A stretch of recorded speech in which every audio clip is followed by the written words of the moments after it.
Testing, testing.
Hello, this is Mr. Luna. I'm Vice President of School Board, Harndale Independent School District.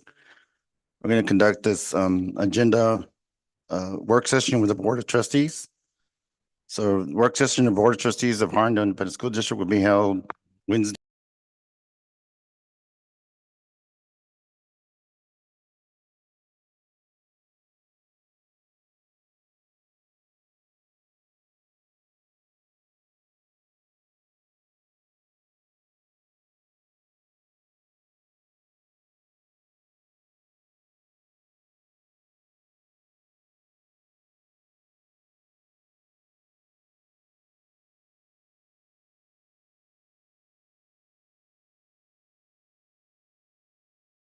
School Board book page prior to the meeting. The board may go into closed session at any agenda item if permitted under Chapter 551 of the Texas Government Code In such an event, the board president or vice president will announce the applicable government code section prior to the board going to closed session. So the meeting is called to order at 6:16. Roll call the meeting, please. Chime in with your devices. Thank you. Sorry, that's fine. The vote's open. All right, they may close the vote.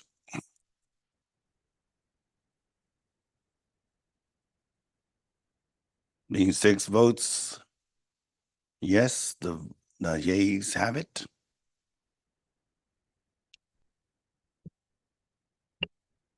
All right, Mr. Soto, can you tell me who's present here from your staff? Yes, Mr. Vice Chair, Board of Trustees, HISD Community. This evening, we have Mr. Flores, Assistant Superintendent for Business and Finance. Here. We have our Executive Director of Operations, Dr. Hinojosa. Here. We have our Assistant Superintendent for Curriculum and Instruction, Ms. Casey. Here. And we have our Executive Director of Human Resources, Dr. Salinas. Here. And we have our Director of Communications, Ms. Melinda Garza. Here. Okay, I do declare a quorum and the quorum is present. Thank you so much. Thank you, Mr. Soto. We also have Dr. Castleberry here. Welcome, Dr. Castleberry. All right, item 2, public comment. We don't have any, right? All right, thank you. Going to item 3. The board will conduct a work session with the superintendent staff. Item number 4. Okay, number 4, the board will focus on student outcomes. 54% of the time in July work session and regular board meetings was conducted for student outcomes. That's good. Give ourselves a round of applause. Last time I checked, 54 is greater than 35, right? Correct. All right. Item number 5, district safe and supportive school program alert, training for the Harndale PD. Who's that, Mr. Soto? Yes, Board of Trustees. At this time, I want to have Dr. Hinojosa and Chief present a video of some training that our officers took on this summer. Dr. Hinojosa? Yes, sir. Thank you. Members of the board, so for this evening's presentation, so what Chief is going to present is just a little presentation that he'll discuss a little bit of what you're going to see. As you know, safety, they've implemented all the safety mandates that the state's required. And so part of that requirement is always the ongoing training. So we definitely want our officers and, as to receive that maximum training, because it's always going to come back to the protection of our students and our staff on the campuses.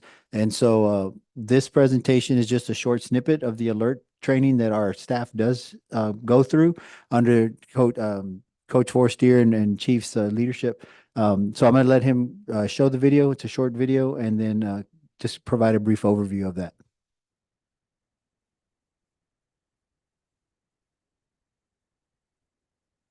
All right, they'll be presenting that, right, Chief? Thank you.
You, Ms. Juarez, you got me. And Mr. Luna, thank you.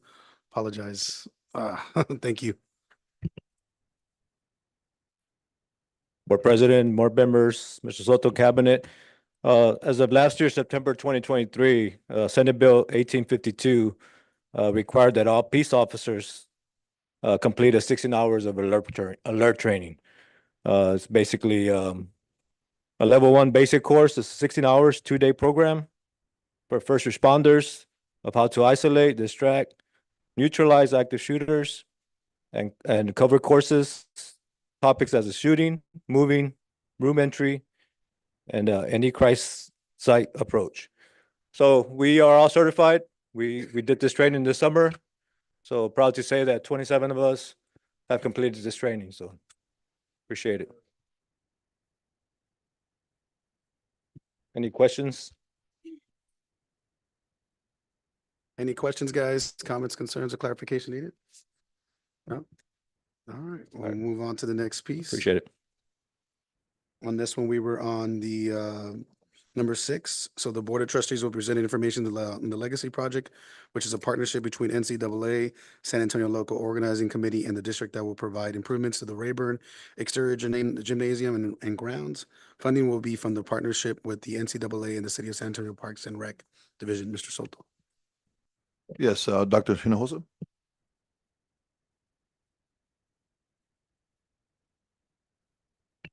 Thank you, Mr. Soto. Yes, this particular collaboration with the city, it's really similar to the MOU that that we have with the city for Adams and Bel Air, where when you drive up, you see the gate, the really nice gate that's part of the city parks program, the SA Parks program. So this is a collaboration that we got into with the city back in 2022. And so it's kind of been an ongoing discussion. And so I'm going to turn it over to Ms. Casey Danley, who's with the parks program, to kind of go into a little bit more detail. For this particular venture, it's going to be a collaboration, not just with the school district and also the Parks and Recreation program, but also the NCAA. And it's going to be a great opportunity for to renovate some of our facilities. So with that said, I will turn it over to her for some of the specifics and the details to the initiative. Thank you so much.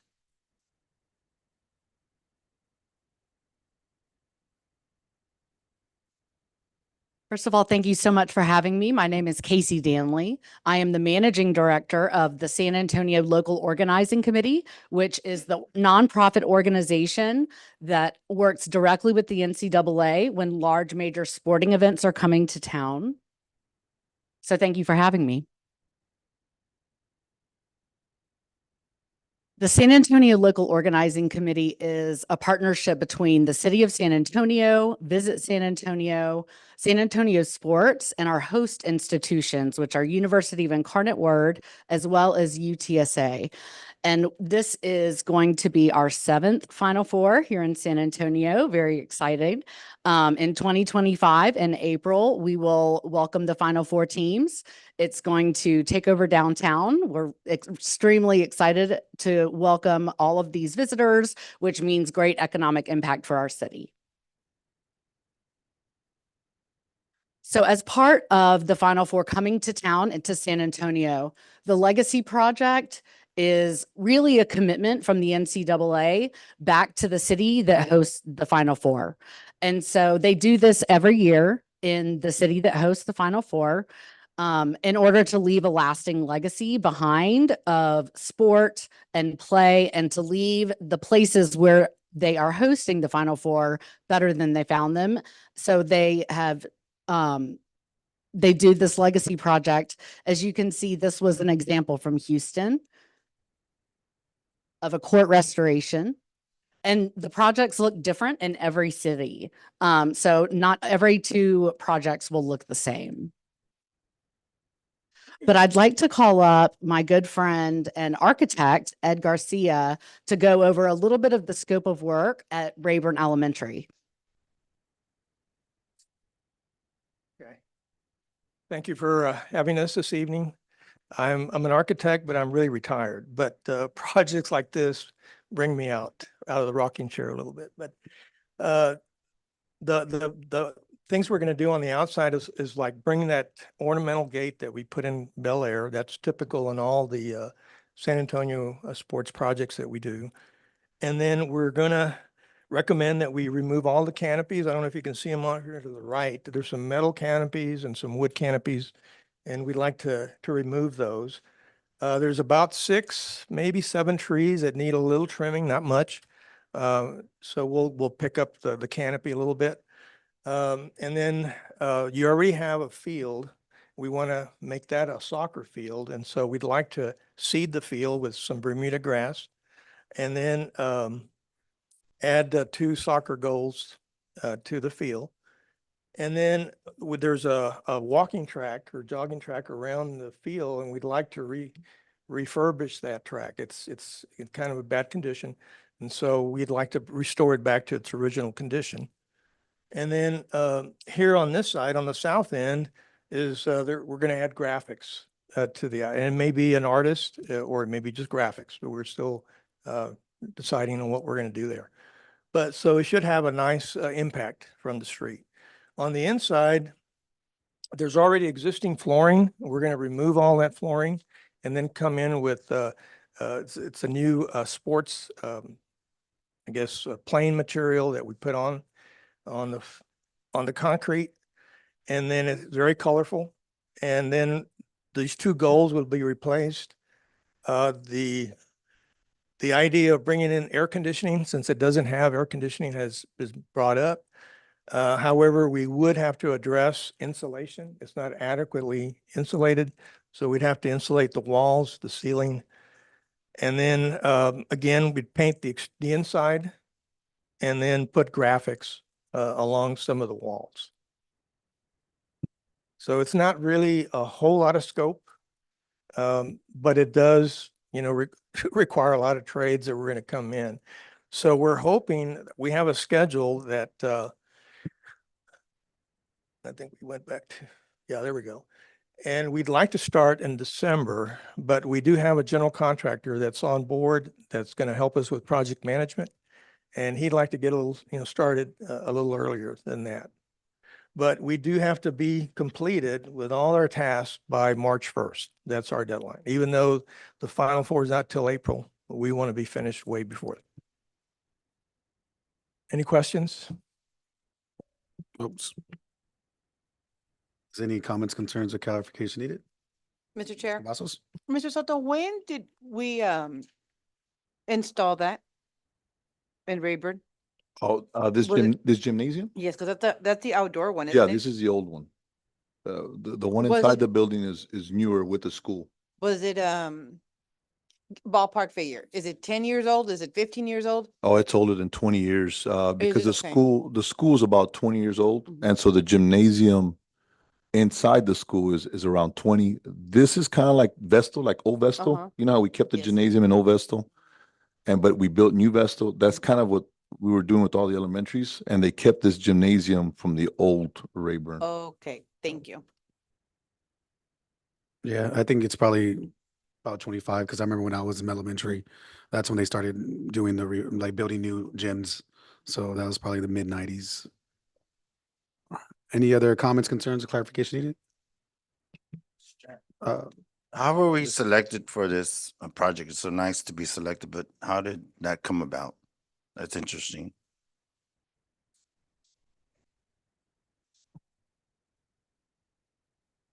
Yeah, I was fortunate to go to the first Final Four like in 1997, 97, 8.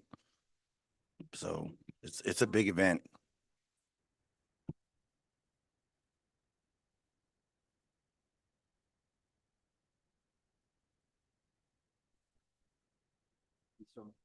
Go ahead. Okay. All right. So as I had mentioned earlier, so since 2022, we've kind of had discussions with the city. So we signed the MOU. It was board approved in 2022. So since then, it's been ongoing discussion to see when we would be able to implement it. Based on the records and the discussion with the city and the parks program. So that particular area is considered a parks desert. There's just not a lot of space for the children to play in that particular area. So that was the main reason why Rayburn was selected. Now, in terms of the collaboration with the NCAA, that was brought forward. I believe once the NCAA, the Final Four was awarded to the city, then that's just a collaborative piece with them. But as far as Rayburn being selected, that was the main reason, where there's just very little playground space for our kids in that area, in the community.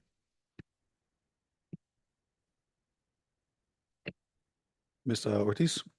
Mr. Chair, I just want to piggyback on what Mr. Luna was saying is welcome. Thank you. It's always a and most of my colleagues will attest that I'm a big sports fan. And I think that the more we keep our kids active, the better it is for them health-wise, camaraderie, team sports. And I can't say thank you enough. Can't welcome you. Thank you for coming out of retirement so you could do this project. We really appreciate it because this scope of work is just tremendous. And I know that the taxpayers of the Harlandale Independent School District sincerely appreciate the investment that you're making in our kids. Thank you. Any other comments, concerns, or clarification? Mr. Chair, I have a question. Yes, Ms. Reese. What's the estimated budget for this project? So as we're looking at where does the money come from, right? So the city of San Antonio is invested for about $50,000. San Antonio Sports with the Santikos Foundation grant is about $100,000. And then annually, the NCAA with a what they call a corporate champion, Unilever, which is degree, deodorant, things like that. They sponsor the project. And so they reinvest into those communities that host the Final Four. And so we're really very, very lucky that our budget looks like this, because normally in a regular year, they would be issued about 100,000 for the whole project. But we really want to do as much as we can. And we really want to put some air in that gym. And we really want to make it a playable, utilized space for the community, as well as the Boys and Girls Club that harbors its home in the school. Any questions? I have another question. Yes. Are there any other districts or campuses in San Antonio per Final Four? Or there's only one per Final? There's one. This is the only legacy project. Wow. Yes. Well, welcome again. Thank you. We're excited to be here. Any other comments, concerns, or clarification needed? I know it was referenced similar to the Bel Air, so there would still be kind of that gate or that arch with the Santikos on it. Yes. Because I know normally if you ever go to like city base, I think there's Santikos, you'll see how the partnerships are there, and then they've kind of created commercials and things to promote the outreach that they've done for communities like ours. So I'm assuming the same would be done, right? Yes, it's the exact same gate. Okay, perfect. So yeah, and then I'm sure it'd be very similar in stature and structure and how it's created the whole outlet or the outlay of the park, right? Yes. And so actually, in addition to the building itself, I know Ed mentioned it briefly, but just being able to take that field and turning it into a usable, playable soccer field is going to make a huge difference for the community. And then just visually, it's going to look completely different. And so we're really excited. But if you have any questions, feel free to reach out to me. I am available. This is my contact information. If you have any questions at all, would love to hear from you. All right, well, thank you. Any other comments, concerns, or clarification needed? Well, thank you for providing that information and the timeline. And I'm thinking that I know for a fact that we're very excited to see this continued partnership fostered. So thank you, Thank Dr. you. Inosa as well. Thank you, guys. Moving on to item 7, and the next couple items will be Ms. Casey. So I don't know if we want to combine them. But the first is the board will review and discuss the renewal of the MOUs contracts agreements for the 24-25 school year for the following agencies vendors. Autism Treatment Center, $193,967, funded through general fund, which may be reimbursed from the federal grant funds if awarded renewal. Ms. Casey, please. Yes, thank you, Mr. President and Board, Mr. Soto. This Autism Treatment Center is we have one student who is enrolled. He's at the middle school level. He's in 7th grade, and he has needs that we cannot meet here in this current setting. Autism Treatment Center is a private center. It provides special ed and related services in a non-public setting. The placement is determined by an art committee. This is money that we fund, and then we apply for high cost funds reimbursement. This is the second year that this student is at Autism for Treatment Center. He is a seventh grader with the goal of transitioning back to Harlandale schools by the time he's a freshman. Last year, we did pay $150,311, and we were reimbursed for $23,000 from the state. All right, any comments, concerns, or clarification needed on this item? All right. Moving on to the next item, Ms. Casey again. Yes, the next item is page 17 in the board book. Every year we bring 4-H to the board. We are required to by their purposes. And the first one is adopting a board resolution approving 4-H as an extracurricular activity here in Harlandale. We have been with them for several years. We currently have charters at Leal, Collier, and Harlandale. And we have Wright that is working with, in consideration to begin a charter with them as well. This will just observe them as an extracurricular activity within these campuses or any campuses that decide to open a charter with them. All right, any comments, concerns, or clarification needed on this item? No. The next, Ms. Casey? The next item is page 19 of your board book. It is actually a follow-up and I guess the counterpart to the extracurricular activity.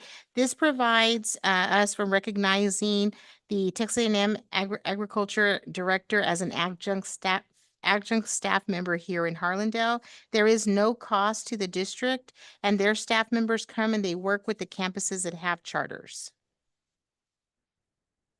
All right, any comments, concerns, or clarification needed on this item? All right, well, Ms. Casey, if you may continue, I think this is, okay, you still have one more after this. Yes. The next item is for Ed Direction. We currently have a grant, ESF grant. They work with Harlandale High School, Leal, and Stonewall Flanders. They were approved for $90,000 with a provider last year. What we are looking to do now, which is allowed in the grant, is to add feeder campuses to Leal. So we are adding Collier, which feeds into Leal, and we're also adding Harlandale Middle, which feeds into Harlandale High School. They will also be working with the provider. They will be engaging in the Effective Schools framework. They will develop a targeted improvement plan as well. This was a decision we made based on some of the data that we're seeing out of both of those campuses, and they will basically align all efforts that are on the Harlandale side and all of the feeders within that Harlandale feeder. All right, any comments, concerns, or clarification on this item? All right, we could proceed to the next then. Yes, the last item is it's called Peer Assistance for Students with Disabilities. This is a very big program within our schools. We have our students that are in our ALE classes, and in their PE classes, they're paired with a non-handicapped peer. They work with them in Special Olympics. They work with them during class. They work with them also in any kind of extracurricular activity. It's a very popular course. It's an innovative course that is provided through Texas Education Agency. And part of that, a district has to approve for it to be an innovative course. The application is due this year for it to be recognized for a course for 25-26. We've been offering this course for over 10 years, and it's a program that we want to continue. And we're asking for the board to approve the renewal of the innovative course for 25-26 school year. All right. Any comments, concerns, or clarification needed on this item? Mr. Chair? Ms. Cavazos? Yes. Mr. Soto, is this peer assistance for students, is that the only vendor we've used for the last 10 years? Is that what you said, Ms. Casey? This is not a vendor. This is It's actually just a a course. program. It's a course Okay. that is offered through Texas Education Agency, but it's considered an innovative course. Okay. That is the title of the course. So this is only in the middle school level and high school, or only high school? It's only at the high school level right now. Okay, so in middle school, is not offered. Could We it have be in the not future? extended it to middle school. Just curious. Mhm. What we do is like at Special Olympics, all of our high school students are there and they work with all of our middle school students as well, but it's just not a course within their schedule. Thank you, Ms. Casey. All right, any other comments, concerns, or clarification that you needed? All right, well, we'll move on to Mr. Flores for the next series of items. The first being the board will review and discuss the budget amendments to the general fund and the general fund sub funds for donations for the 2024-2025 fiscal year in various amounts. Mr. Flores. Thank you, Mr. President, members of the board, Mr. Soto, Superintendent of Schools. This item is being brought for your review. The district has received $11,550 in donations to two different departments, Office of Human Resources and our Physical Education Department. The list of donors is there for your review, and we're asking for approval on Monday for the budget amendment to this fund. Any comments, concerns, or clarification on this item? All right, moving on, we'll proceed to the next item, Mr. Flores, the budget amendments for the general, for the board review and discuss the quarterly investments for the quarter ending June 30th, 2024. Yes, sir. So this is the the last quarterly report for the previous fiscal year being brought for your review. It shows the overall investments increase from 123 million to 124,800,000, and it shows the different funds with the overall activity in the funds. Okay. Any other comments, concerns, clarification on this item? No. All right, we'll proceed to the next, which is the board review and discuss the Bear County Appraisal District's a certified appraisal roll for tax year 2024 for Harlandale Independent School District. Yes, sir. We Mr. Chair, I'm Yes, sir. sorry, I'm a little late to the game. I was trying to scroll this down, but Mr. Resendez, can I speak on behalf of the board's actions that took place about 3 years ago when they approved the maintenance tax notes on page 35? Yeah, it's Because related. it has it on, Yes. right? Yes. And so I want to commend the board's proactive approach to the maintenance tax notes to address some of our HVAC concerns that we had during that time. As we can see, some of our surrounding schools are having some issues with some air conditioning issues and having to transfer kids between campuses. So I commend the board for being proactive, and now that we've paid the maintenance tax notes off with some bond money, and so you got to give the community also credit for approving the bond, and so we really paid half of the cost to fix our air conditioning units instead of paying dollar for dollar. Thank you, sir. Well, thank you for again reaffirming that, sir. And I'm sure the team is very pleased to hear that great news, and thank you for guiding us through that process. So thank you. Any other comments, concerns, clarification on that item that Mr. Soto just kind of provided for us? Well, thank you again, sir. We'll proceed, Mr. Flores. Yes. So we received the certified roll, tax roll. The Chief Appraiser of Burke County Appraisal District has certified and submitted the appraisal roll as approved for the Appraisal Review Board for the calendar year beginning January 1st of 2024 and ending December 31st of 2024. The certified roll net taxable values is at $2,671,892,905. So it does show an increase of about $15,800,000. From the previously certified rolls of $2,656,060,319. So we are bringing the tax roll for your review and approval. All right. Any comments, concerns, or clarification needed on this item? All right, we'll proceed to the next. The board will review and discuss to accept the new revenue tax rate and voter approval tax rate for the tax year 2024 for Harlandale Independent School District. Mr. Flores? Yes, sir. So section 26.04 of the property tax code requires that the no new revenue tax rate and the voter approved tax rate be submitted to the Board of Trustees. So page 54 of your board book has last year's tax rate. It also has what the no new revenue tax rate has been, the calculation is, and next year's recommended to approve the tax rate for next year at $1.2575, which would be this staying at the same tax rate as the previous year. No increase to the tax rate. All right. Any comments, concerns, or clarification needed? No? We'll proceed to the next item, Mr. Flores. Yes, and that item kind of follows the previous item. So this is the adoption of the tax rate for the tax year 2024, and we're recommending that the proposed Board of Trustees adopt the tax rate for 2024 at 0.7575 on the maintenance and operations and 0.50 on the INS side, interest and sinking fund. So this will be part of adopting the tax rate on Monday, approving the tax rate. Any comments, concerns, or clarification needed from this item? No? Okay. Well, Thank then you. we'll proceed. Thank you, sir, for all that information. We'll move on to Ms. Martinez, where the board will review and discuss the districts to sign a site marketing agreement with Diamond Communications. The SMA will allows Diamond to market. Well, with the insurance, excuse me, I'm sorry, Mr. Flores.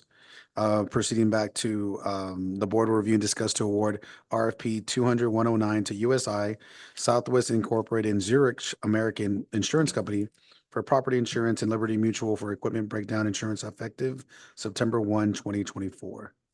So Ms. Hebert. Good evening, members of the board. I'm Beverly Hubbard, the Employee Benefits Coordinator. I'm here to present a recommendation for Harlandale ISD's property insurance broker and carrier effective September 1 to September 1, 2025. In May 2024, the district publicly advertised RFP 200109 for property insurance on Bonfire. On this portal, there was one submitted proposal from USI Southwest Inc. on behalf of the carrier Zurich American Insurance Company and Liberty Mutual. Both entities are known to the district as they have both been the broker and carriers for the district's property insurance for at least the last 3 years. Property insurance covers the district's interest against direct physical loss or damage by covered perils to district property that is owned or required to insure. The quoted proposal for property insurance included, but is not limited to the following limits of liability: 50 million loss limit per occurrence, 50 million named storm per occurrence, and annual aggregate, and 10 million wind and hail per occurrence. A $100,000 combined property damage per occurrence deductible, and 2% of the value per the most current statement of values as of the date of loss for wind and hail, and for hail and windstorm other than a named storm, which is also dependent upon if a time element exists. And then a $250,000 water or liquid damage deductible. As a reference point, the total insured values of the district is approximately $505,452,168. But this valuation may differ from today's replacement cost. So for this reason, we did request excess insurance proposals. So I am proposing consideration to Harlandale's limits of liability through excess wind and hail coverage by 15 million, excess 10 million per occurrence for property damage caused by wind and hail, as well as a 50 million excess 50 million per occurrence for property damage. This would increase the limits of liability for property to 100 million loss limit and 25 million for wind and hail while maintaining the same deductibles. As a reference point, the total insured value currently on file for Harlandale High, main building, science tech building, cafeteria, and classrooms is 51.5 million. Not included in the general property insurance limits of liability is equipment breakdown, which for Liberty Mutual quoted 100 million equipment breakdown limit with a $10,000 combined deductible per occurrence. The respective quoted annual premiums include $815,000 for property alone, $20,000 for a property inspection fee. To our knowledge, it's been greater than 3 years since this occurred. $500 Texas Volunteer Fire Department fee, which is an estimated amount. And then for Liberty Mutual equipment breakdown, $13,647. And again, those are annual premiums. The total annual premium for all combined elements of property insurance without excess being considered is $849,147. If excess coverages were accepted, the total annual premium would be $1,075,709.40. Do you have any questions? Anybody comments, concerns, or clarification, guys? I do, but I'm Ms. writing Cavazos? down questions and I will email them to Mr. Soto. Perfect. Okay. No, I'm just sorry because there was a lot of numbers that weren't like visible at the same time. So I'm trying to like track it. So, because you mentioned it's over 800,000, but one piece says 778,000. That was our premium from last year Yeah. for property alone. And then there was like 100 million, but it says 50 million. So I think in the combined, I see the 815,000 at the top, but so yeah. I see the recommendation and I think most of the team knows that as well. So, okay. I guess I'm sure there'd be a bit larger blurb whenever we have the meeting on Monday, correct? Yes. Like more info, okay. Then that should be okay. Thank you. All right. Did anyone else have any comments, concerns, or clarifications? No? Okay. Moving on to the next piece, I guess we'll go to Ms. Martinez, where the board will review and discuss the district to sign a site marketing agreement with Diamond Communications. The SMA allows Diamond to market the ISD properties to the cellular carriers. Yes, good evening, Mr. President, members of the board, Superintendent Soto. So tonight I have just one item, but I think it's just such an exciting item for us to present. The Texas Association of School Boards and Diamond Communications have launched the Connect Ed Texas program to bring wireless services and connectivity solutions to the Texas public schools. This program offers, this program offers the chance to enhance educational environments in school campuses and communities, including connectivity, boosted cell services, and emergency communications across campuses and the surrounding areas. The Connected program is a zero-cost program with the potential to provide long-term revenue stream for the school districts. That is, put money back in our budget. So I think he's more excited than I am, but Diamond Communications is a leader in full-service wireless communication infrastructure. They own and manage over 4,000 wireless sites and over 400,000 wireless infrastructure managed assets and properties, including towers, rooftops, and related fiber networks. Diamond's proven track record of successful tower development and management empowers connectivity by facilitating carrier coverage across all 50 states. TASB selected Diamond Communications as the vendor for this project. As part of the initial analysis, Diamond's investigation revealed the cellular antenna placement do not favor the Harlandale community. This potential solution will address the connectivity issues and enhance safety in and around our school properties and possibly become a revenue-generating platform moving forward. So staff recommends that the site marketing agreement document, which allows Diamond Communications to market the ISD's properties and create connectivity options, be approved at no cost to the district, but with a potential for ongoing revenue. Right. Ms. Cavazos? Yes, thank you, Mr. Chair. Ms. Martinez, can you elaborate a little bit on how we would generate money back into our district? So currently, if you recall, the city of San Antonio put the towers here at our place. And so what this company wants to do, along with TASB, is market those towers to carriers. And so AT&T, Verizon, T-Mobile, they would want come and basically bid for space on our monopoles. And so they can pay upwards of $3,000 a month to be, to have their antennas placed. May I ask something else? And so who determines how much of that revenue comes to our district? They're right now, currently, when I first met with them, they said, well, we're going to put all the work, we're going to do all this, we're going to, build the towers, because they didn't know at the time that we had them already. And they said the revenue would be 70-30, of course, 70 in their favor because they're putting all the money. So when they got done talking, I said, well, I got news for you guys, let me throw a wrench into this, and we have the towers in place. And so they said we'd have to go back and renegotiate that percentage. And so we're looking probably in anywhere from 50 to 70% in our favor. A third question, if I may.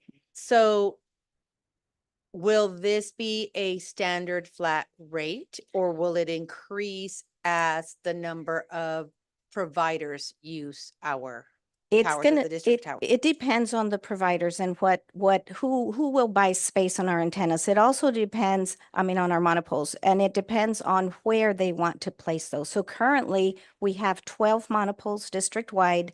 They know where they're at. They've done their research, so they know that maybe cell phone service is really low around this building, but we have a tower there, so they would fight for that space, basically. They're, one of the things that they, and this is phase one, is, you know, do we allow them to come in and start trying to find out from the carriers, you know, who wants to participate and where and how many and how high do you want that your antenna to be? And so all that goes into consideration. So right now it's like, it depends. Once they do the research and they come in, then they'll have a better offering, a more, you know, more. And then this will be my last one. If I have any more, I'll email. But what are the cons? You know, I don't, the cons, you know, really is, you know, personally lost 2 years of my life putting these antennas up. And so we would go back and probably have to retrofit some of them. I know they prefer taller monopoles. I would hope they were 120 feet, because that's really what they want. Our monopoles are 60 feet. So they may come back and want to say, can we replace that pole with a taller one? And then the taller one, of course, generates, you know, more interest and bigger funds. So it would just be basically more work on staff part, just working with them and allowing them access. You know, but there's just so little cons, because TASB is actually the one that is championing this project and really picking up the bill. So anything that's incurred would be paid by them. Thank you, Ms. Martinez. Thank you, Mr. Chair. Any other comments, concerns, or clarification needed? I know at my current district that they're also providing that solicitation as well. So I'm curious to how it would work. I know based off of the more rural area there, I think that would be extremely beneficial. Here, I guess, I hope it doesn't create like a saturation of sorts, you know, where it's like, oh, well, the towers, we're using this one over here, since it's much more, you know, accessible here within the inner part of the city. So hopefully it's something beneficial and something that we can do. And ultimately it's an item that's spearheaded by TASB, right? Mhm. Okay. So any other comments, concerns, or clarification needed? All right. So we'll move on to the next piece, which will be Dr. Hinojosa.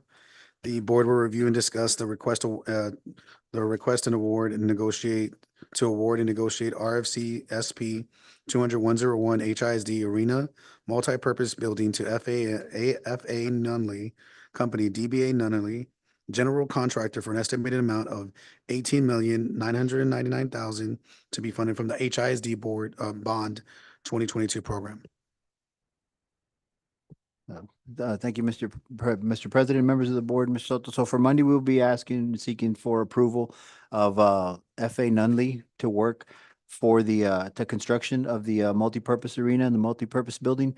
So after reviewing the submissions, we had the bid open for about approximately 8 weeks. After bid closed and we reviewed the submissions along with the architects and reviewing the scope of work that the gym was requiring, and then really evaluating the submissions. Nunley has extensive experience in and around San Antonio area, not just in K through 12, but also with various governmental facilities, Brook City Base, Lackland, and Fort Sam. But again, specifically with K-12 experience, they've had ground up new construction to extensive renovations. And so with that, once we evaluated their experience, checked on references, and again, is a collaborative effort, you know, internally with our administrative team and also with the architects in reviewing the scope of work of the gym. As I mentioned, we truly believe that, you know, as we bring forward this recommendation on Monday, that they truly meet the expectations and best serve the needs of the students in the district once we ask for approval on Monday. All right, any comments, concerns, clarification needed? Ms. Ortiz? Yes. How many responses did we get? In total, we received 3. Yes, ma'am. And so the committee evaluated them and this was their recommendation, or they only evaluated this one company? No, we evaluated and tabulated all 3. And so just in full transparency with it, they were not the selected for lowest bid price or estimated amount of work. It was the quality of the work that they've shown and displayed with their in previous works and the references that we checked. So it was a collaborative effort. All right, any other comments, concerns, or clarification needed? Mr. Chair, Yes, sir, Mr. Soto. Dr. Hinojosa, not to keep poking, but there was some other red flags on the lowest bid. And as we know, lowest bid does not always mean best product. And so can you elaborate a little bit on that?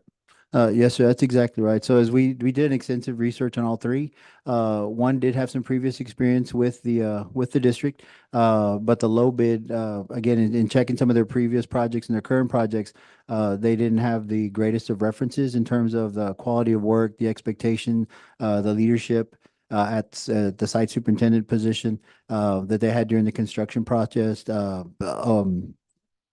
Extending the schedule, the completion date. Those are just some of the specific information that was provided when we did the reference checks. And then, as Mr. Soto mentioned, so we definitely didn't hear anything close to that type of response back when we looked into Nunley contractors. Any other comments, concerns, or clarification needed? I have one other question. Yes, Ms. So Ortiz. are we in budget? Is Yes. this what we projected out for the cost of the facility? When we went back to look at the split between the repurposing of Carol Bell and the use of that money. So initially the money that was set aside for Carol Bell to have the ground up building. So that particular money, what we have now that we've repurposed the CT to Carol Bell, this falls within the budget that we have set aside in bond. Yes, ma'am. Yes, Ms. Cavazos. Thank you, Mr. Chair. And Mr. Soto and Dr. Hinojosa and all the other staff. I have to give you all kudos because, as we all know, less expensive doesn't mean better. This is the money that belongs to our community. They are entrusting us to do what is right for the community, for the district, for the students. They voted yes on the bond. And so I need to applaud you all, and I need to make sure the community knows we are being responsible for their money. We are being clear and transparent. And we want to make sure that what we do to invest in their children in this community with any facility that we move forward with is not just for the next 2-3 years. This community, this district is going to outlast all of us. And we want to be responsible, accountable, and make sure that we put their money into good use. So thank you for that. Thank you, ma'am. Any other comments, concerns, or clarification needed? All right. Well, we'll proceed to the next item. Dr. Hinojosa. Yes, sir. So for this particular item, I'm also going to have Chief assist me with presenting some of the specific information. But for this particular item, we'll seek for approval on at Monday's board meeting to enter into agreement with it's a lease to own program with Caldwell Country Chevrolet, and this is very specifically to our police department vehicles. So currently, we have 16 police vehicles in our fleet. And of those 10 of them, those 16, 10 of them are over 10 years old. And I believe we have 2 vehicles that are no longer even made or manufactured from Crown Victorias, if y'all can remember what those vehicles are. But of those vehicles, again, we have 5 that are constantly breaking down. We've estimated approximately about $12,500 a year that we have to put back into those vehicles just to be able to provide a safe vehicle for our officers to get back out on the streets or to help assist around the schools. So this particular lease to own program, we would be a total of $244,000, and but we would pay in those 5 installments, so it'd be $48,000, a little bit more than $48,000 per year. But at the end of the lease program, we would pay $1 and we would own all 5 vehicles. So with that being said, I'll turn it over to Chief to add a little bit more specifics on the vehicles. No, this is basically a lease program. We get 5 vehicles up front. We'll get them within 2 weeks. And then like Dr. Nahosa said, every year we just pay for one car. At the end of the 5 years, pay $1 and we get all 5 vehicles. So I think it's a great opportunity. Any comments, concerns, or clarification needed? Mr. Chair. Yes, sir. Chief, can you explain to the board on what's going on with some of these vehicles that you do have in the yard and the cost of maintaining these cars to be out on the street? Sure. We have, like I said, Dr. Nahosa said, we have older vehicles, 2010s Crown Vics that they're not being used at all. Just because of the maintenance, we take them in and it's going to cost us 10,000 to get a engine fix or transmission fix. We have another one that's 2012, 2 of them that are 2012s. The same thing. If we take them in for maintenance, it's going to cost a lot of money. So we just have older vehicles. The last vehicle that we purchased was in 2020. So it's been about 4 years. Any other comments, concerns, or clarification needed on this item? No? All right, well, we'll proceed to the next. Thank you, Chief. Thank you. Which is gonna be, sure, Ms. Ortiz? So this is just for the purchase of the vehicles, not retrofitting them. That's correct, just to get them. You have an estimate on what kind of ballpark, what it is to retro? Probably about, you're talking about equipped everything in, about 5,000. But we're gonna use one of the vehicles' equipment, so that's gonna alleviate the cost. We're trying to use equipment if we can to outfit the vehicles. So, I'm saying about maybe 10 to outfit all 5 of them, but we gotta see. Yep, appreciate it. You. Good question there.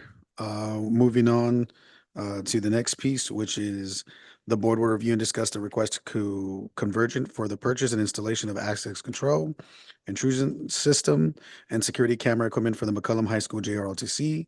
The procurement will be through Omnia Partner Cooperative Contract Number R220702. The estimated cost of $88,800 will be funded with the Bond 2022 program. Yes, sir. Thank you, Mr. President. So for this particular item, as you know, we're nearing completion of the ROTC building.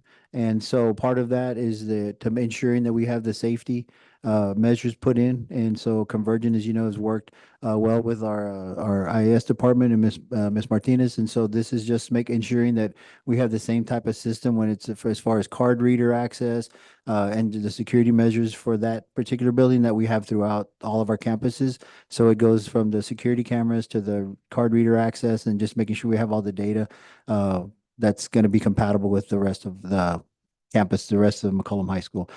So for this particular item, we'll ask for approval for that just so we can move forward to ensure that compatibility.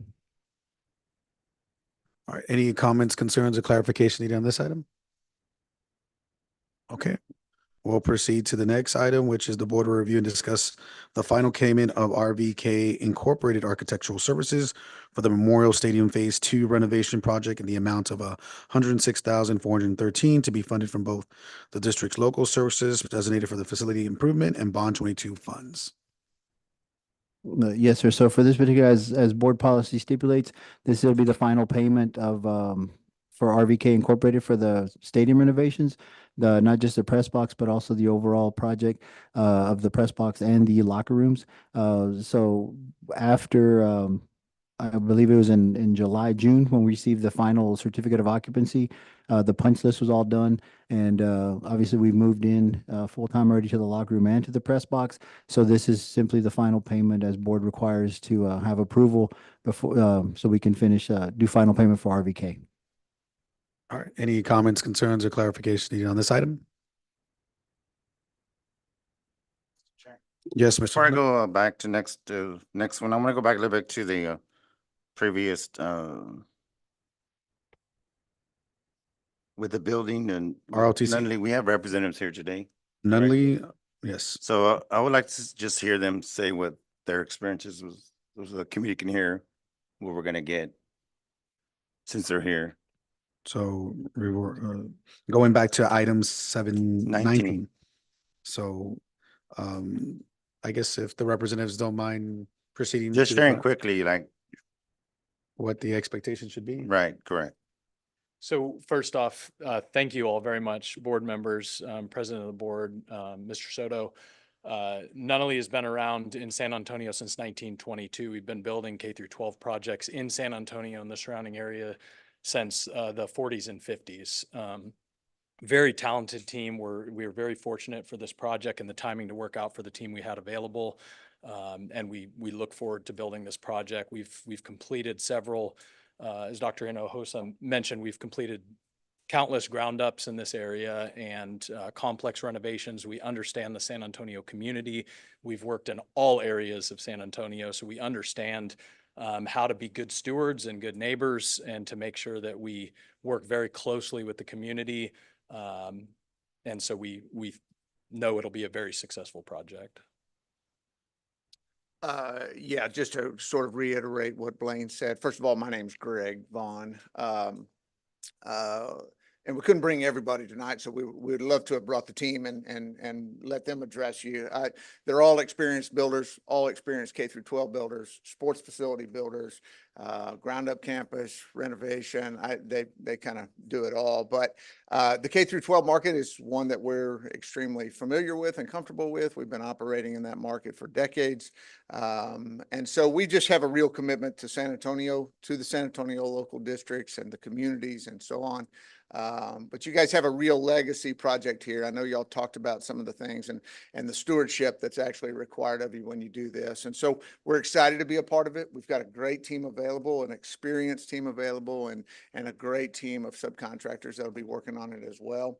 But this ought to be a really great focal project for the district. It's going to be a legacy project. It's going to be one that the whole district will enjoy using, which is exciting, right? We've done a lot of those sorts of things, performing arts centers and sports facilities, athletics facilities, those sorts of things, where the entire district is using that and the entire community gets to be a part of it, share in it. And so you want it to be something that not only you'll be proud of, but that the whole district and community can be proud of as well. So we're pretty excited. We're looking forward to it. Yes, sir, Mr. Luna. As my other career I had before tour guiding, so just what are your two or three glaring examples that you have in the community that the community might be able to As far as look recent at? projects? Yes, that we've or done? ancient projects, or How far back do you want to go? however far back you want to go. I mean, You're the selling original yourself. brewery, before it became what it was, our carpenters hand formed all the concrete of Hotel Emma before it was even Hotel Emma. So it dates back that far. Recent projects, again, our focus will be Harlandale for this project, but we just completed the performing arts facility for Somerset. If some of you have seen that facility, we completed Matador Stadium for Seguin ISD. We've done several campus improvements and renovations for Southside. Also, just wrapping up two ground up facilities. One we opened already for Northside ISD. We're opening another one. Trying to think what else is all recent stuff. Yeah. Just opened up another elementary school for Medina Valley ISD. And so not only do we work in San Antonio proper, but kind of the greater area and do a lot of stuff with some of the smaller districts. We've done work down at Southside ISD, did some athletic improvements and some things there. So there's a number of things we've done probably in the last 5 or 6 years that are all very similar to a project like this. All right, thank you. We also, Greg and I are both owners and operators of Nunnally. So it's a very, I say a small company, it's a mid-sized company, but our teams, we all know everybody at our company and we're very familiar with every project. We go and visit these projects. So every project means a lot to us. It's not like we're an organization of 500 employees and you're not going to have Greg and I coming out to the jobs. We will be on every project, visiting those projects and ensuring the success. Well, appreciate you, Blaine and Greg. Yeah. Appreciate you guys introducing and your willingness to stay even after the discussion had been had. So appreciate you guys being We available. appreciate y'all calling us up here and let us introduce ourselves. So thank you. Wonderful. Thank you. Absolutely. So segueing back, Dr. Hinojosa, I guess to the item 22. I don't know if there was anything further you needed to elaborate on when it comes to the final payment. Or you were talking about the press box, I believe. Yes, sir. No, just said that's the final. So part of the arrangements, the 6% of the 6% of the contract, original contract, and so to say they were they met the needs of the district while they stayed in budget throughout the whole process. Great. Anything needed on that item in terms of comments, concerns, or clarification?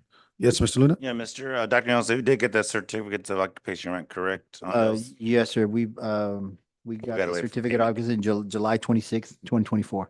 All right, Yes, sir. thank you. There are comments, concerns, clarification needed? We will proceed to item 23, which is the board will review and discuss Metro Tint for Phase 1 of the district window security window film utilizing TIPS contract number 220604 at an estimated cost of $60,050 to be funded from the safety grant. Dr. Hinojosa? Yes, sir. Thank you. So for this particular item, that we'll be asking for approval on Monday, it's for the ballistic film. I believe that we've had previous presentations in terms of with safety and some of the mandates that are coming down from TEA regarding the next measures that we need to take. So by 2025, it will be required to have the ballistic film on all of the windows. And this phase 1 only requires that there be ballistic film on the front entrances as our team did an evaluation, PD and Mr. Forestier did an evaluation. So we have over 150 front entrance glass and side windows. And so this particular, with the safety grant money, it would go to provide that ballistic film so we can be in compliance for those front entrances. Any comments, concerns, or clarification needed on this item? Mr. Chair, Yes, Ms. Cavazos? Mr. Soto, if I may refer to Dr. Hinojosa, you said this is the first phase. How many phases are we looking at? It's really dependent, ma'am. That's a great question, but it really depends on the state. So they've gone back and forth on that. So they had required all windows to be done. They went back several weeks ago and kept it just to the front entrances. And then now there's discussion, they might go back to having all windows. So we're kind of dependent on what they kind of mandate to us. So we're calling it phase 1 just because we don't know what might be coming down from the state. Thank you, Dr. Hinojosa. Any other comments, concerns, or clarification on this item? No. All right, we'll proceed to the next, which is item 24. The board will review and discuss naming a facility pursuant to district policy CW local. Dr. Hinojosa? Yes, sir, Mr. President. As we discussed at the last board meeting, we had a presentation earlier in the spring from a group that was interested in naming or renaming the exterior of the ROTC building at Harlandale High School. At that last board meeting, we were tasked with getting some dollar amounts or some of the ideas and some of the discussions that we've had previously regarding for certain options. Since our last board meeting, I did meet once on site with one of the representatives, Mr. Richard Rios. And so we've met several times. I believe this is like the 4th on-site visit that we have there at the campus. And so some of the things that we've discussed in terms of like getting some pricing, some of the things that he and I have discussed and the group has discussed. One is the aluminum cast, the naming of the actual building, which is aluminum cast. Signage that's outside, it would have Milton A. Lee building, and the cost associated with that was approximately $2,700. That was actually a price estimate that the group organization found for us. So we've been working collaboratively in terms of trying to get some pricing as how we're going to best memorialize or the decision that we choose to memorialize Mr. Private First Class Milton Lee. We also discussed a trophy case, the possibility of a trophy case in that foyer area, which we estimated a trophy case up to the level of what we expect for that type of memorial is about $6,000. We've also discussed a plaque, maybe possibly having a plaque put up in either the entrance of the foyer there at the ROTC building or possibly one in the entrance at the foyer at the high school where there's a little bit more visibility. So that was also about $2,400, depending on how elaborate we made that plaque. So obviously the more elaborate, the higher the price would be. And also, we also are waiting to get some pricing back on an exterior sign. I believe there was in the discussion last month, maybe possibly just putting in like a memorial sign outside that would be on the on the Pleasanton side facing the street, so it'd be a little bit more visible. I know that was a concern of maybe putting some signage in front. So we've had that discussion with them. But the last meeting that I did have, when I specifically asked, I know one of the questions that Mr. Moreno, you had asked about the pay of size, who would try to offset the cost. And their response to me is that they would actually be willing to assume all the cost, and there would be no cost to the district for any of whatever the decision is going to be made in order to memorialize them. Board of Trustees, there's examples on page 65 and 66. All right, any comments, concerns, or clarification needed on this item here? Ms. Ortiz? Mr. Chair. So we would just have to, the board would have to just move forward with allowing the school district to negotiate with the organization on what exactly, or do we specifically have to say, okay, we want 1, 2, 3, and 4, or we want 2, 3, and 4? I want to know it, because they're going to be footing the bill. What exactly are we doing? Are we just giving them carte blanche, or what? We're just giving them permission to do this to our building, or? Mr. Chair. So it's my understanding this is what they're requesting, and it's for you guys to decide, are you approving all this, and these are examples of what they're thinking. But they want the glass casing, trophy case, they want the plaque, and they want the name, the way it's in these on page 65 and 66. I guess, Mr. Soto, do they want both of those signs? Yeah, Dr. Noso, you met with them recently, and you're saying that we're going to provide the board options. Yeah. What was their comment on what it was transpiring? Yes, sir. And I apologize for not referencing the page numbers. I forgot they were on there, to be honest with you. But so in the discussion with them, they have not really finalized what they feel is the best way that they want to memorialize, aside from the naming or putting the name on the exterior of the building. They understand the local policy, and they know that there's certain procedures. One thing that they have expressed is that the aluminum letters that are on page 65, it's that first image. That is what their desire is, to have that on there. What we have done is in our discussion with them is provided other opportunities. If that's not the route that the board chooses, then other opportunities that we would use to memorialize would be putting up a trophy case. The plaque is just an example on page 66. That the second picture on page 66 is an example, or just a draft, I guess, to proof of a sign that we would use. So their intent is to have that name on the front of the building, but they're also wanting to put some type of memorials throughout the school, either the front entrance of the campus itself or the front entrance of the ROTC building.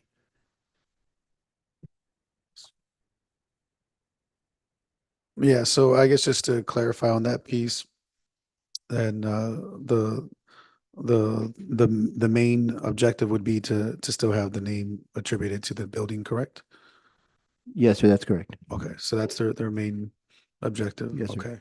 And then if the team were to decide against that, would they be still willing to support the other measures, or no?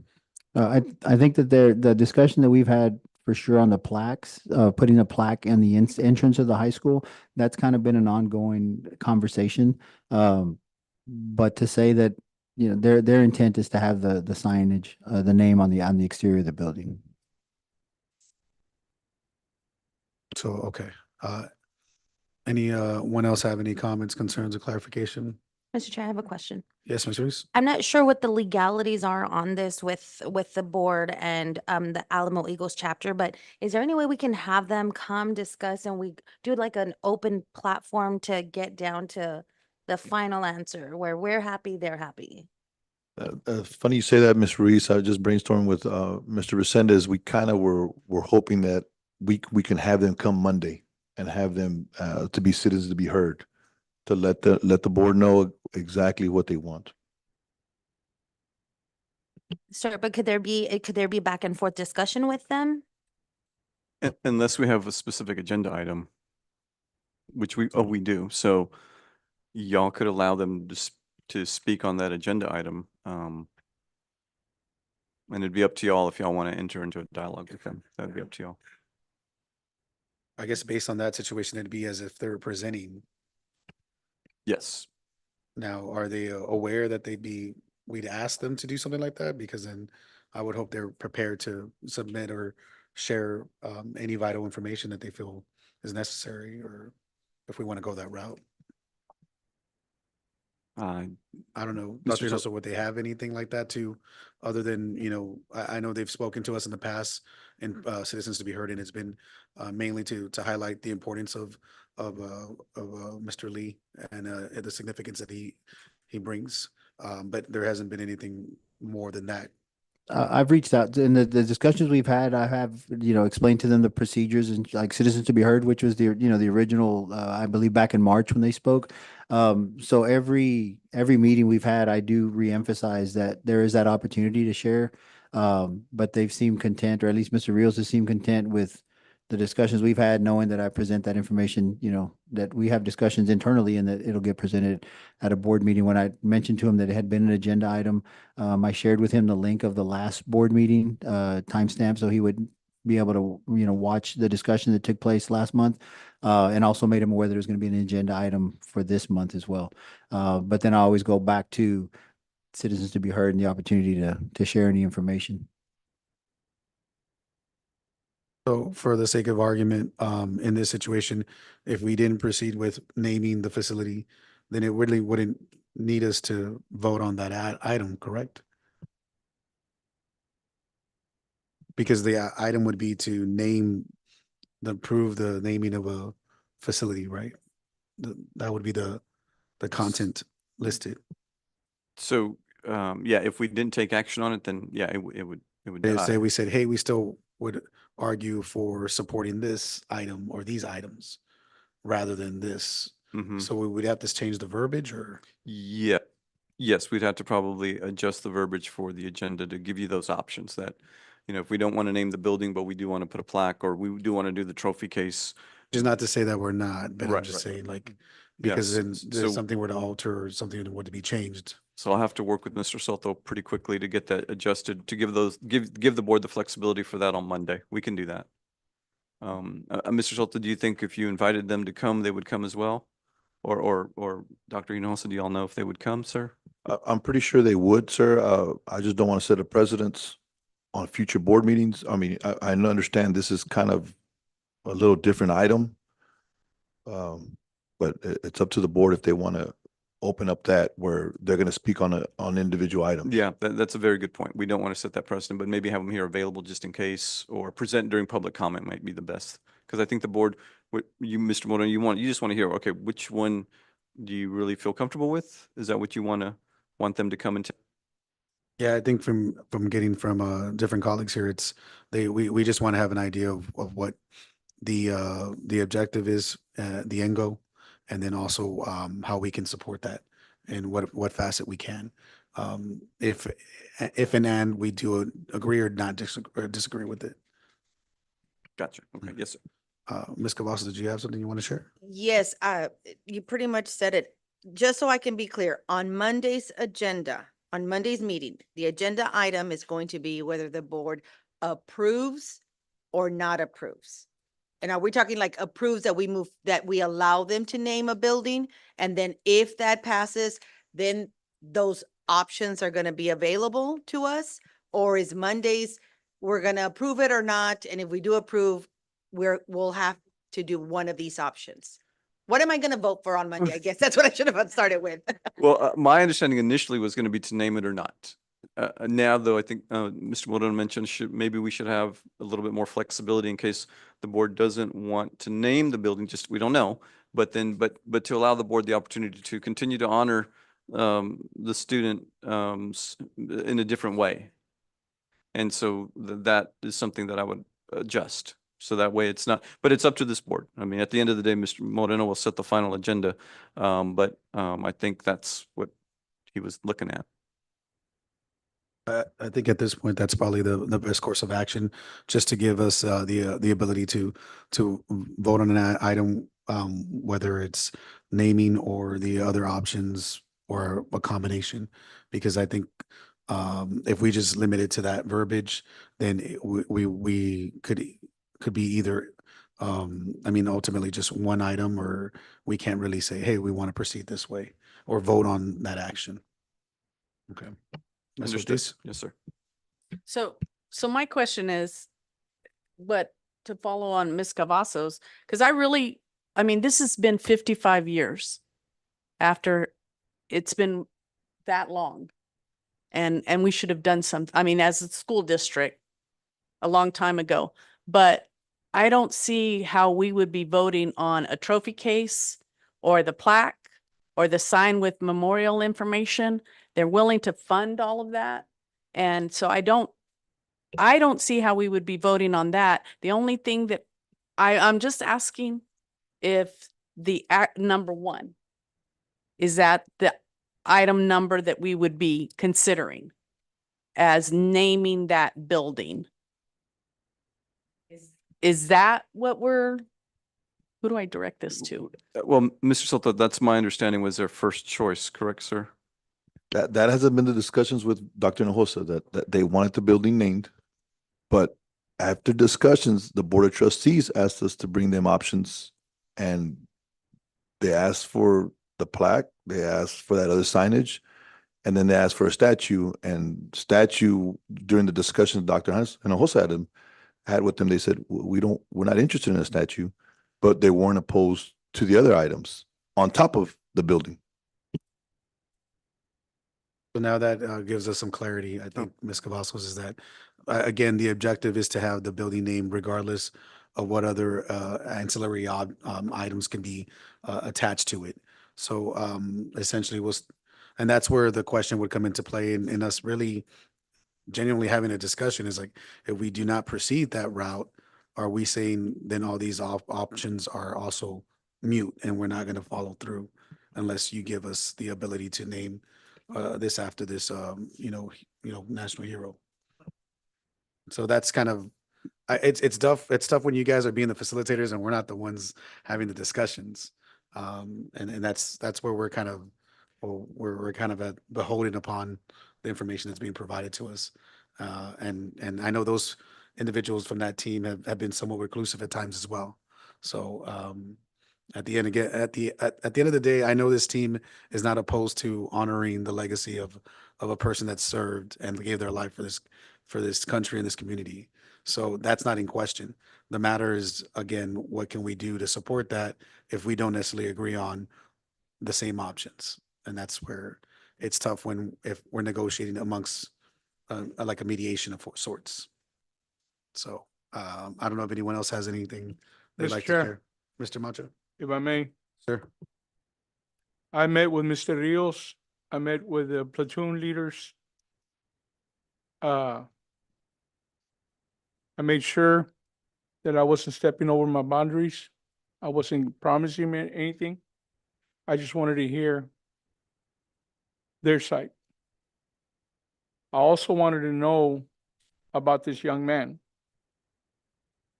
This young man grew up without parents, raised by his grandma, was the only family he had.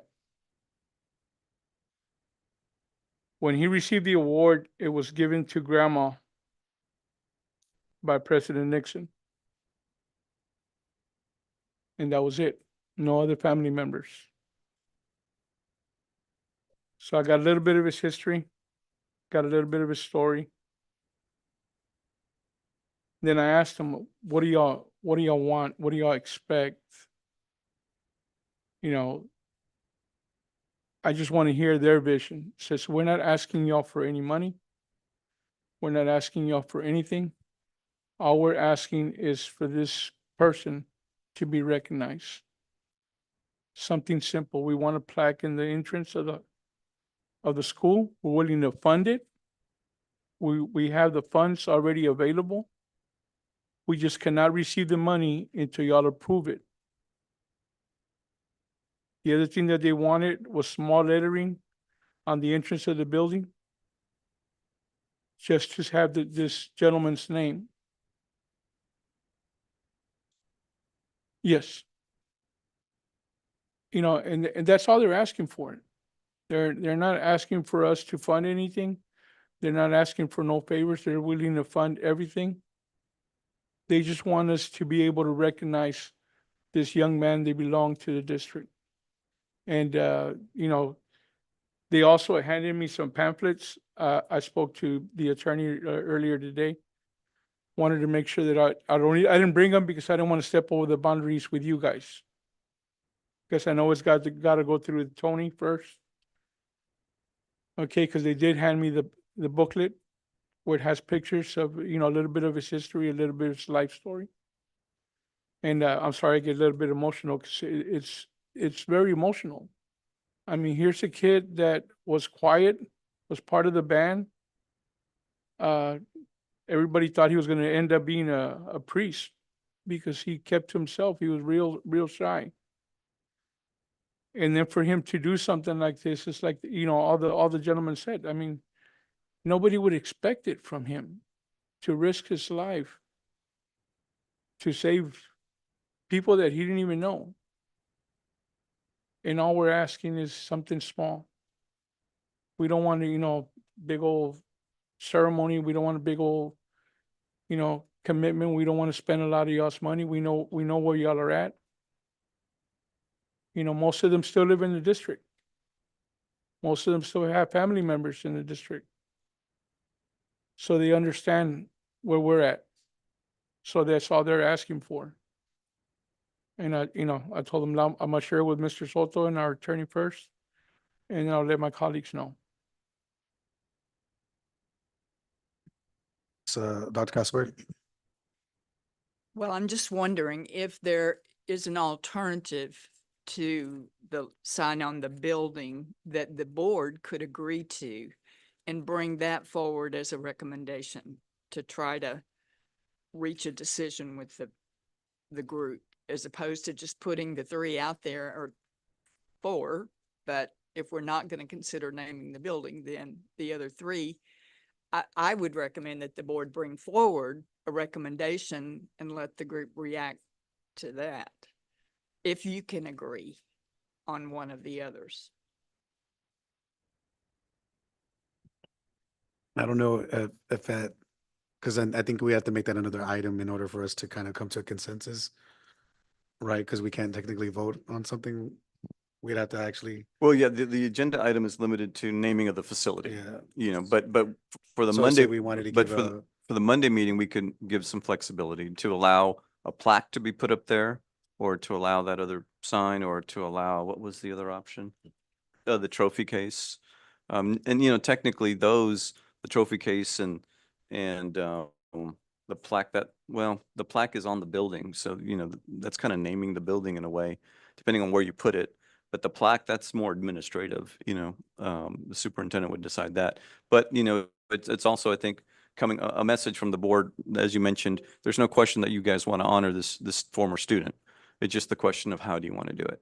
And you know, we could limit it to just the name of the facility, or we could make it more flexible. And like Dr. Castleberry mentioned, if the board wants to have a discussion about that, we can do that on Monday with the flexibility of the agenda language, for sure.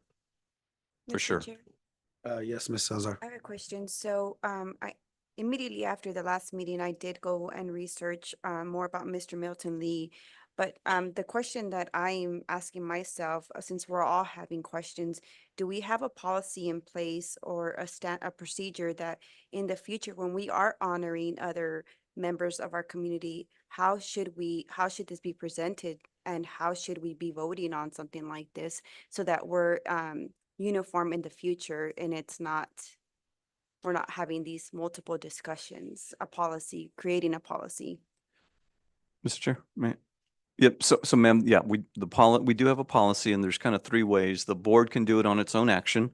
The superintendent can bring a recommendation, or the third one is to allow the community, and there's a procedure in there to get a certain number of folks, of the people that live in that particular area by the school, if they want to name it. But I don't believe that has ever happened. I think they've named some facilities, but either through the board or the administration. So this is just a little unique. So that organization or that group, they know that they could do that third one, but they don't want to.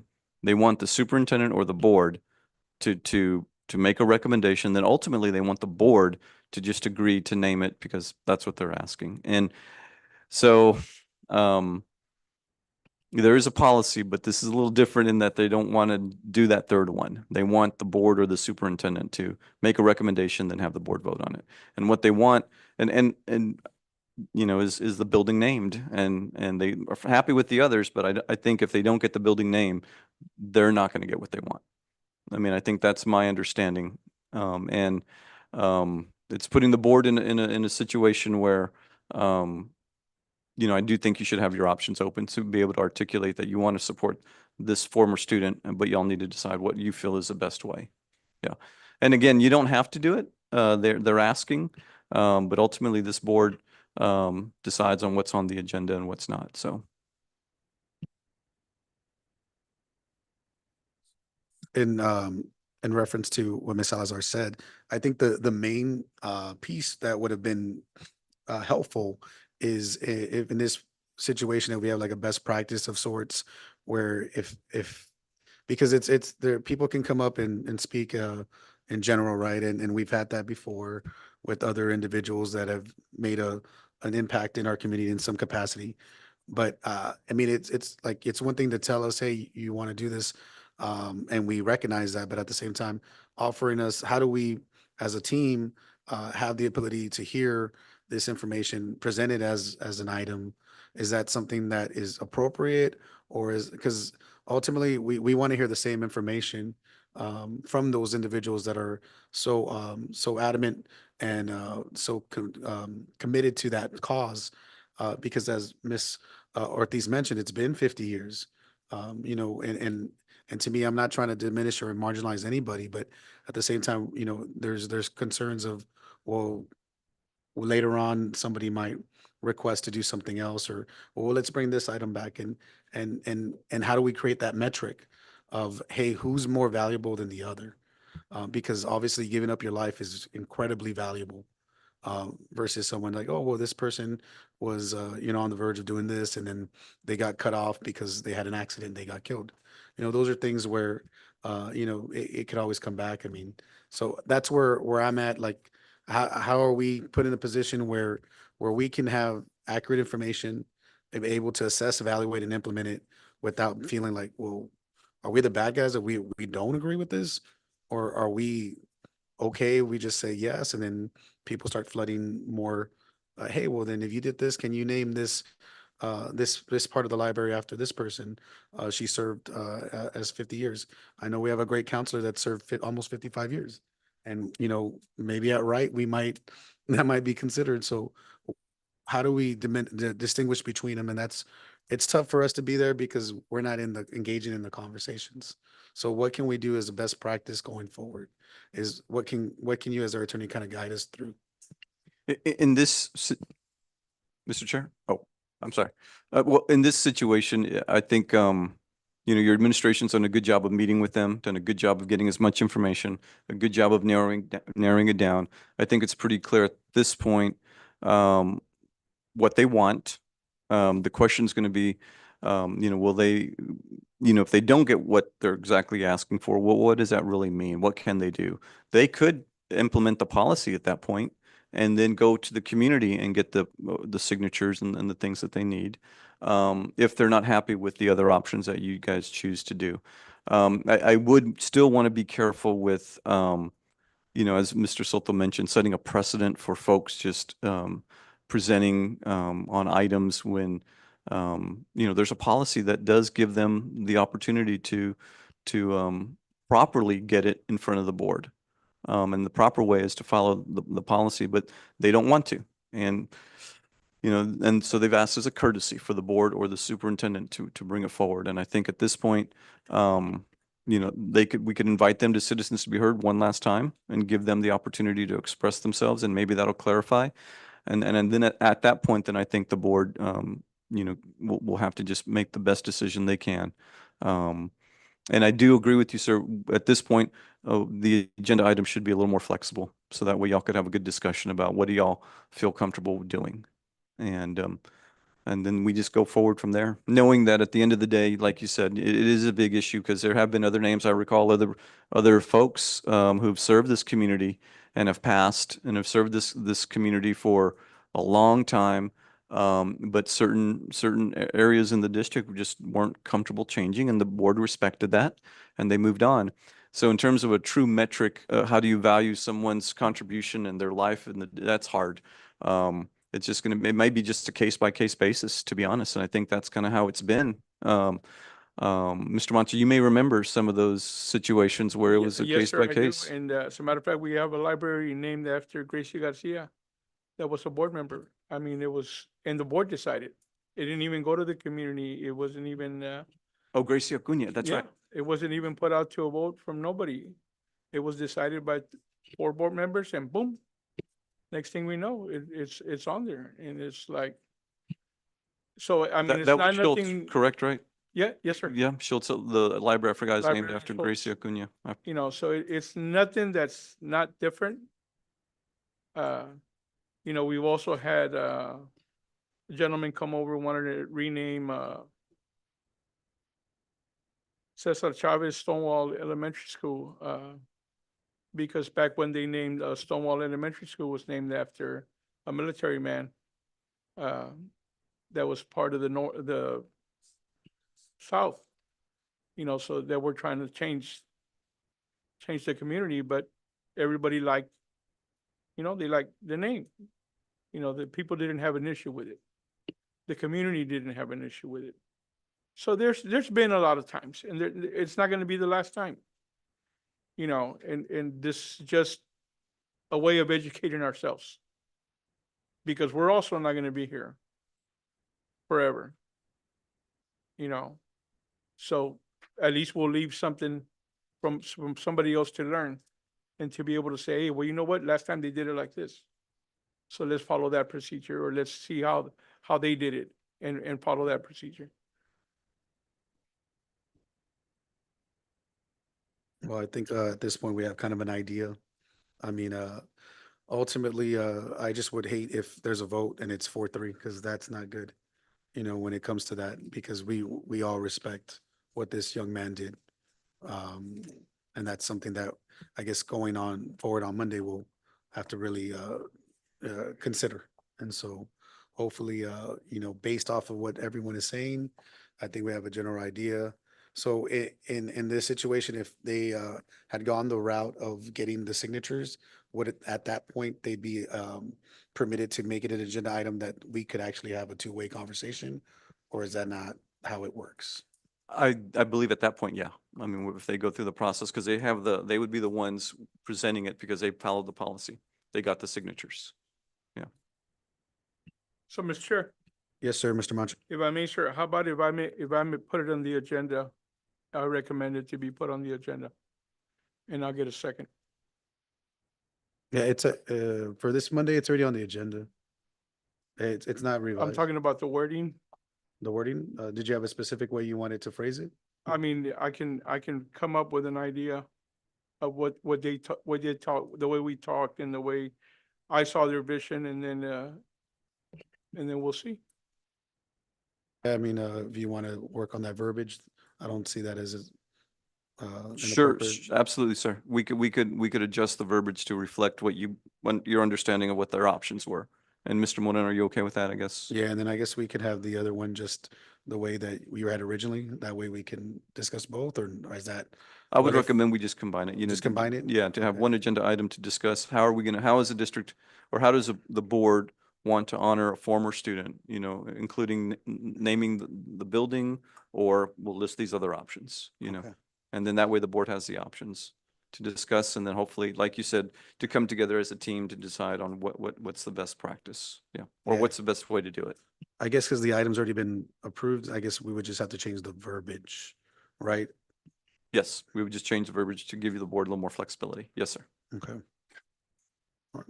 But even if it's already on there, can I still recommend to put Sure. I The, mean, the verbiage for it to be changed, even if it's on that day? You know how I can amend the motion? oh, yes, yeah, absolutely. As long as it's related to that So agenda item. if, Yeah, so even on that day, you could so make even, a, even on that day, I can do it, but I would rather do it before, so it doesn't look like we're Sure. combating. That's what I'm trying to do right now. Instead of Okay, me so what having do to you, say I amend the motion, if I can suggest a motion and we can have two of them, and then we can decide on which one would be the best. sure, that's, Just so it doesn't look to everybody like we're battling each other in case we disagree with one or the other. sure, you can do that. Thank you. Mr. Chair. yes, Ms. Reese. I think one thing that needs to get reiterated from a previous discussion for anybody just following this item is that it's not about not naming the building. It's that this isn't just a JROTC building.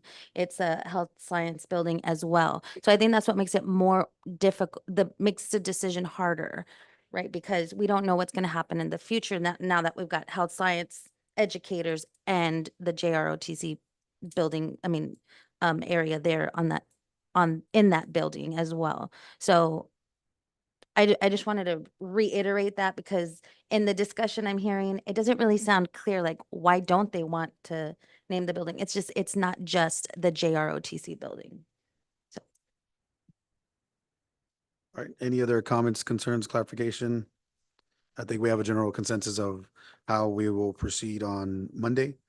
If there's nothing further, we can go ahead and, did you have something, sir, or?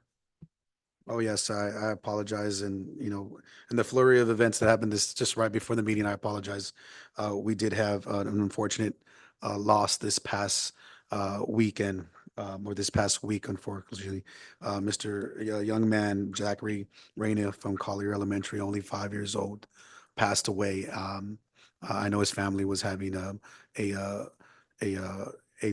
benefit this past weekend, and there's still some, it's just a tragic situation. And I would hope before we adjourn, if we can take a moment of silence for that young child.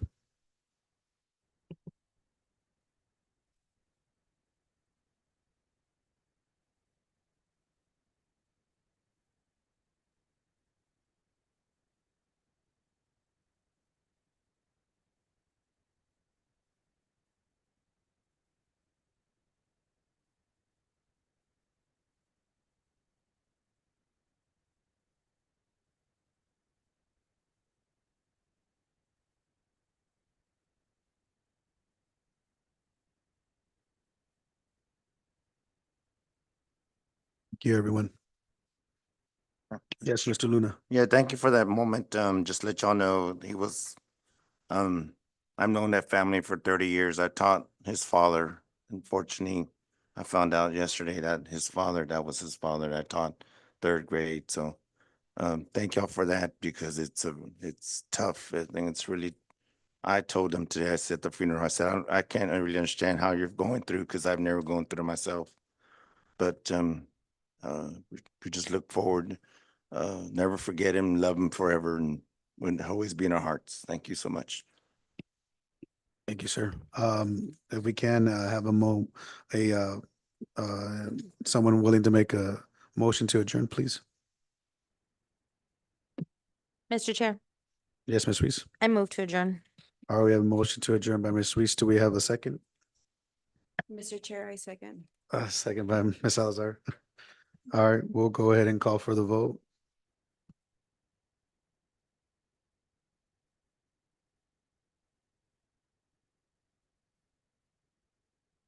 Voting's open. Oh, sure. I think this was this one.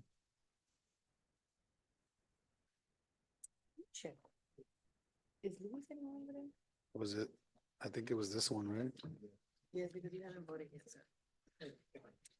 Oh, mine's right here. I apologize. He voted for you. He read your mind.